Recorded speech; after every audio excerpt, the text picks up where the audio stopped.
It was past midnight, and I was home alone. My husband, David, passed away 6 years ago, and since then, I had lived alone in our house. It was a quiet neighborhood. Nothing ever really happened here. That night, I had just gotten into bed when I heard it. Slow, deliberate. I froze. No one should be knocking at this hour. I grabbed my phone, ready to call the police. But then something made me stop. A voice. "Sarah, it's me." My blood ran cold. I knew that voice. I hadn't heard it in 6 years, but I knew it better than anything. It was David. I crept toward the front door, my heart pounding so hard I could barely breathe. Slowly, I reached the peephole and looked through. My husband was standing on the porch. He looked exactly the same as the night he died. Same height, same dark hair, even the same blue sweater I buried him in. His expression was blank.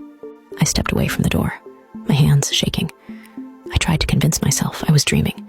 Then, he knocked again, louder this time. "Sarah, let me in." Tears welled in my eyes. This wasn't real. It couldn't be real. I forced myself to look through the peephole again. He was still there, but this time, he was smiling, a slow, unnatural grin that stretched too far across his face. I stumbled backward, my breath coming in short gasps. I didn't care what this was anymore. I just needed to get away. I ran to my bedroom, locked the door, and crawled under the blankets, clutching my phone. I stayed like that for hours, heart pounding in my chest, waiting for another knock, but it never came. In the morning, I finally gathered the courage to check the porch. The street was empty, but on the door, right below the peephole, were scratch marks, like something had been trying to get inside.